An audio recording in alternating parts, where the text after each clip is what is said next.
Semula aku menganggap perhatian ibu mertua hanya sebatas kasih sayang wajar pada menantunya.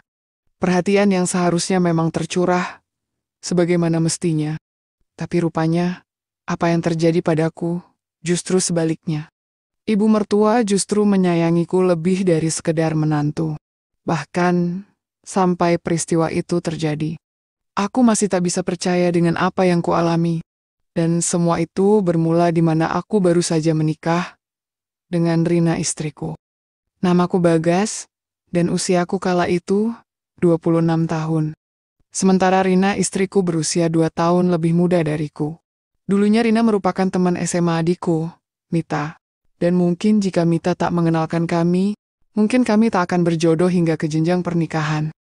Kami berpacaran secara singkat, lantaran desakan orang tua yang memintaku untuk segera memberi mereka cucu. Alhasil, tepat 3 bulan setelah perkenalan itu kami pun resmi menikah. Pernikahan itu kami adakan ala kadarnya, tanpa pesta yang mewah, karena memang tak ada persiapan apapun. Kami hanya berpikir yang penting sah, dan bisa menjalani rumah tangga seperti pada umumnya. Setelah menikah, aku tinggal di rumah orang tua Rina, yang juga mertuaku. Sebenarnya dulu aku ingin tinggal terpisah, tapi lantaran Rina menolak dengan alasan ia anak satu-satunya, maka aku pun mengiyakan hal itu. Lagi pula, ibu mertuaku yang kerap kupanggil Mama Indri juga sudah tinggal sendiri di rumah. Sehingga tak ada salahnya juga jika kami sekedar menemaninya. Mama Indri sendiri seorang janda yang ditinggal mati suaminya sejak Rina kelas 3 SMA. Dan semenjak itulah beliau lebih banyak di rumah untuk mengurus dan mengasuh Rina hingga akhirnya berkeluarga. Keakrabanku dengan Mama Indri juga terjalin dengan sangat baik. Kami berinteraksi layaknya mertua dan menantu, penuh rasa hormat dalam rutinitas harian. Hanya saja, sejak awal pernikahan, aku merasakan adanya sebuah kejanggalan yang tak biasa. Ya, lebih tepatnya sebuah percikan-percikan gejolak yang tak terucapkan.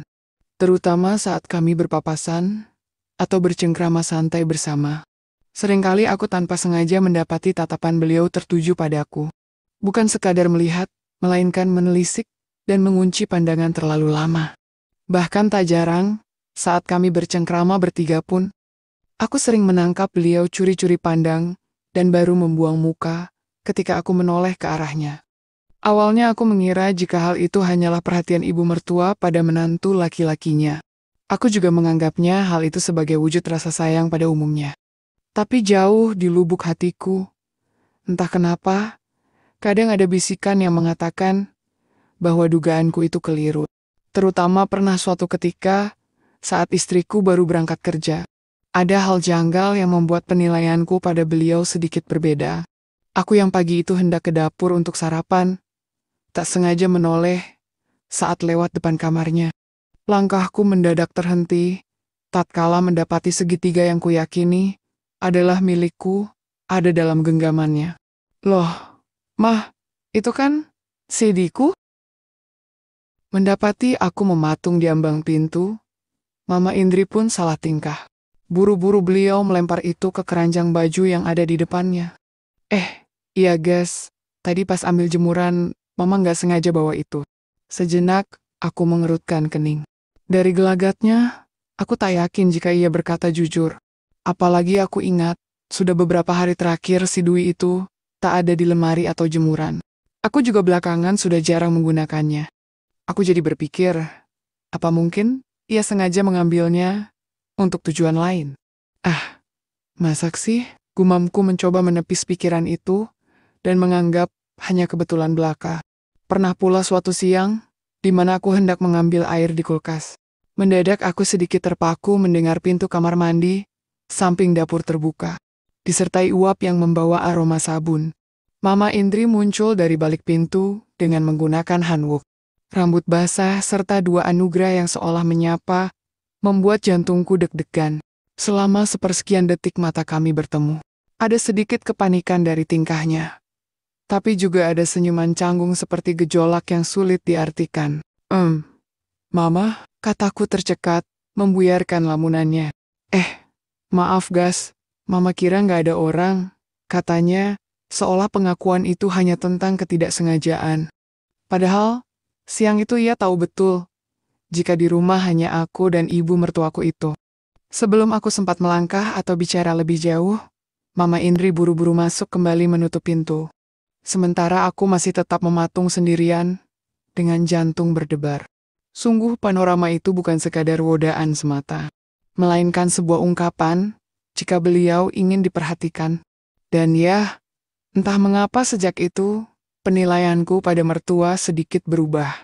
Aku jadi sering memperhatikannya secara diam-diam, bahkan mulai menerka-nerka apa yang sebenarnya terjadi padanya. Dan puncaknya, yaitu terjadi di bulan keempat, aku tinggal di sana. Waktu itu hari Sabtu, hari di mana aku libur kerja, dan berniat untuk bersantai di rumah. Sebelumnya aku sempat mengantar istriku ke kantornya, lantaran jadwal kerja kami yang beda. Di mana istriku harus kerja full 6 hari, dan hanya Sabtu yang setengah hari. Pagi itu sepulang mengantar istriku, aku hanya menghabiskan waktu luangku di kamar, sambil mendengarkan musik. Sampai beberapa menit kemudian, libur ya gas? Sejenak aku terkesiap, mendapati mertuaku mematung di ambang pintu kamarku. Iya mah, ada apa ya? Istrimu udah berangkat? Sudah mah, baru saja. Oh alah, ini mama kan baru pulang belanja, jadi nggak tahu istrimu kapan berangkatnya. Kamu hari ini nggak kemana-mana kan? Enggak mah, memang ada apa ya? Enggak kok, cuman ingin ngobrol aja. Mendadak mertuaku masuk dan duduk di sebelahku. Kamu kira-kira kapan mau ngasih mama cucu gas? Mama kan juga ingin kayak nenek-nenek lainnya. Aku sedikit heran, lantaran tak biasanya mertuaku menanyakan hal itu. Belum dikasih aja mungkin mah. Tapi kami udah usaha kok mah. Jangan-jangan kamu kurang bener kali ya? Sontak aku kaget. Apanya mah? Sejujurnya, aku sudah tahu kemana arah pembicaraan itu. Tapi aku sengaja berpura-pura tak tahu. Coba sini, mama periksa. Tatapi mah, belum selesai berucap mendadak aku berseru, ketika beliau mengambil perahu motor dari parkiran itu. Padahal, bagus loh, ini gas. Aku tak bisa bicara lantaran terlalu gugup dan kaget. Apalagi ketika ia mulai menunduk, lalu serta-merta memberi perhatian baiknya. Mah, nanti, kakak Laurina, biar bagaimanapun keadaanku saat itu, aku masih sempat berpikir akan janji setia pada Rina. Udah, nggak perlu dipikir, sahutnya sebelum akhirnya beliau naik tahta menuju singgasana. Sontak, aku pun meyem bukan karena takut kedatangan Rina, tapi karena hanyut akan kebaikan yang ada. Entah bagaimana caranya, jajaran kabinet serta segitiga bermuda itu sudah tak berada pada tempat semula. Tak ada niat lagi untuk menoyaknya, lantaran secara bersamaan, beliau satset mendayung sampan menuju Samudra Hindia. Dan akhirnya lambat laun, aku pun tanpa sadar membalas kebaikan tersebut. Seruan kebaikan pun bergema menjadi satu, bercampur aduk dengan perasaan yang tak karuan. Sungguh aku jengkel pada diriku sendiri. Seharusnya aku bisa menghindari hal itu. Tapi yang ada aku justru turut mendukung kebaikan itu. Tak terhitung beberapa kali banjir bandang melanda. Lantaran tujuanku saat itu hanya ingin buru-buru mengakhiri kebaikan itu. Sampai pada saat aku merasa hendak tiba, ibu mertua buru-buru beranjak menghindari badai yang kuciptakan di sana. Beberapa saat lamanya, baik aku dan ibu mertua sama-sama terdiam. Sampai tak lama kemudian, Mama tinggal ke dapur dulu ya gas, katanya tanpa rasa bersalah. Ia meninggalkanku yang masih tak sempat membalas ucapannya, lantaran terlalu sibuk mengatur laju angin yang melanda. Pikiranku kembali pada apa yang baru saja kulalui. Mendadak rasa bersalah sekaligus bayangan wajah Rina melintas di benak, seolah menegurku dengan apa yang kuperbuat tadi. Setelah laju angin mereda, buru-buru aku beranjak ke kamar mandi. Setidaknya, di sana aku bisa menenangkan diri dari apa yang baru saja kualami. Tapi baru saja hendak melangkah menuju pintu, mendadak ibu mertua kembali menemuiku. Wajahnya yang semula tampak sumringah mendadak berubah serius dan sedikit muram. Ia mengunci pintu, lalu menawiku duduk di divan.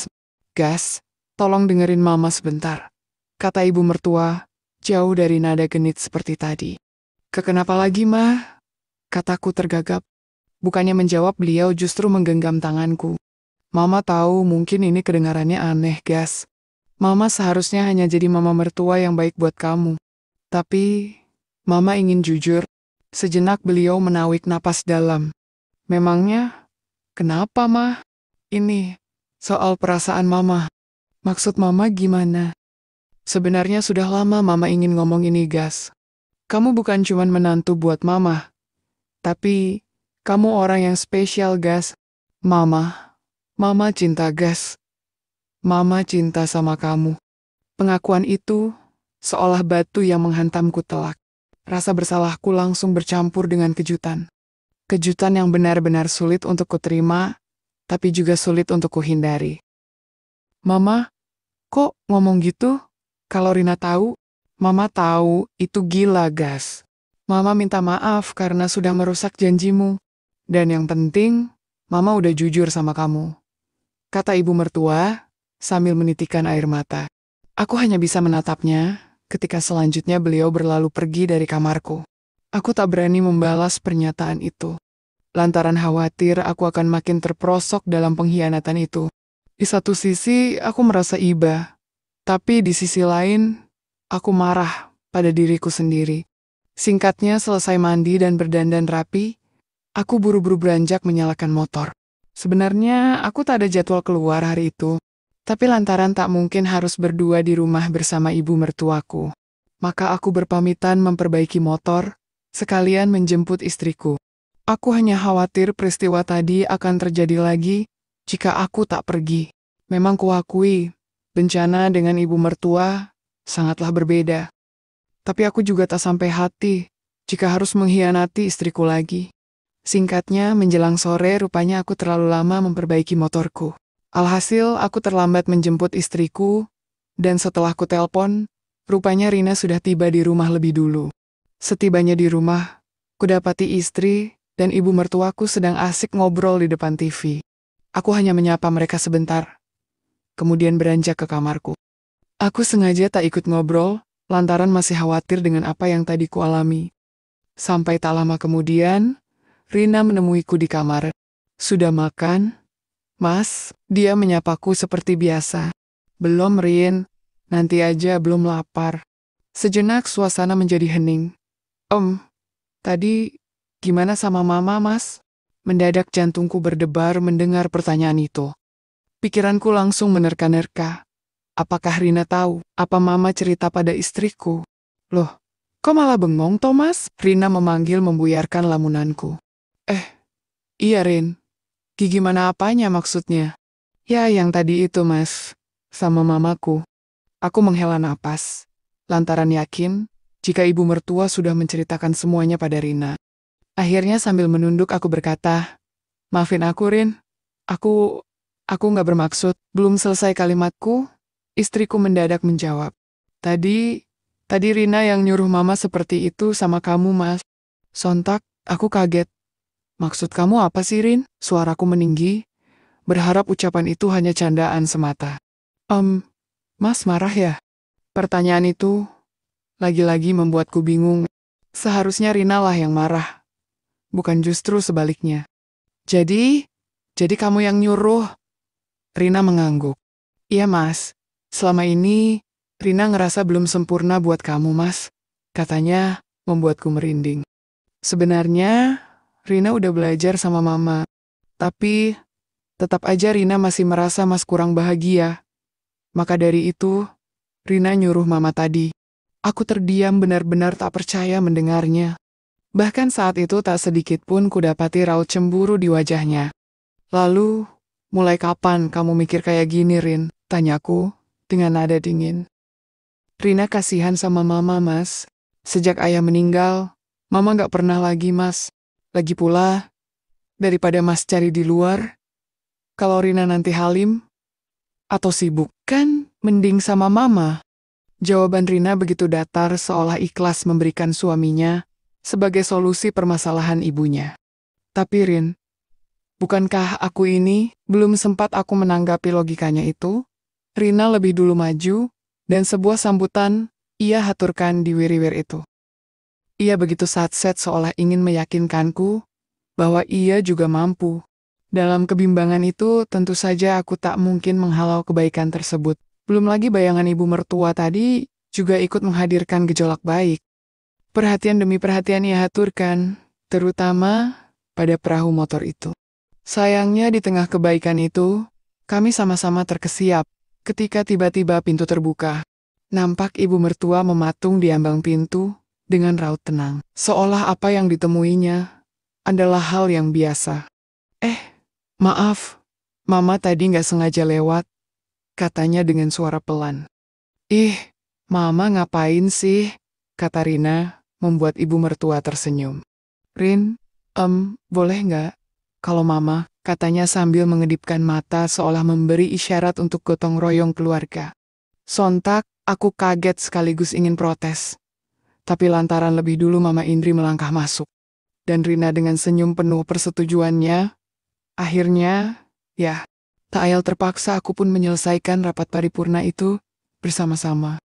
Seruan demi seruan, perhatian demi perhatian, serta sambutan di antara kami menjadi satu dalam menjalankan kebaikan bersama. Saat itu pula aku berusaha seadil-adilnya pada mereka, meski pikiranku diliputi kekalutan yang kusembunyikan. Berbagai variasi motor dijalankan, dan dari sana pula, aku jadi tahu perbedaan di antara keduanya. Tak terhitung berapa kali banjir bandang yang tercipta, tapi yang pasti, baik Rina dan ibunya sama-sama tiba pada tujuan mereka. Dan setidaknya keakraban keluarga tersebut terus berlanjut bukan hanya hitungan bulan saja, tapi hampir setengah tahun aku menjalani peran ganda tersebut. Aku bukan lagi Bagas yang selalu menjaga kesetiaan, melainkan lebih seperti objek yang digunakan atas persetujuan istriku. Sampai akhirnya memasuki tahun kedua pernikahan, titik jenuh itu tak lagi bisa kuredam. Solusi yang ditawarkan Rina dan ibunya tak lebih dari sekedar kepalsuan. Malam demi malam, aku tidak bisa tidur. Ucapan ibu mertua tentang perasaannya, ditambah dengan izin Rina yang tak masuk akal, lambat laun membuatku jengah. Ya, aku jengah dan justru mendambakan kehidupan normal yang dilandasi kesetiaan. Hingga pada akhirnya suatu malam dengan pikiran kalut, aku mengambil keputusan terberat dalam hidupku. Aku mengajak Rina bicara di depan teras, menghindari tatapan mata dari ibu mertua. Keputusan untuk berpisah menjadi jalan terbaik yang kuutarakan padanya. Semula Rina memang tak langsung menerima keputusan itu. Tapi setelah menjelaskan semua beban yang ada di benakku, akhirnya Rina menerima, meski harus menyisakan pertengkaran di antara kami. Dan singkatnya, 2 bulan setelah keputusan itu, pernikahan kami resmi selesai di meja pengadilan. Aku meninggalkan rumah mertua dan memulai hidup baru sendirian.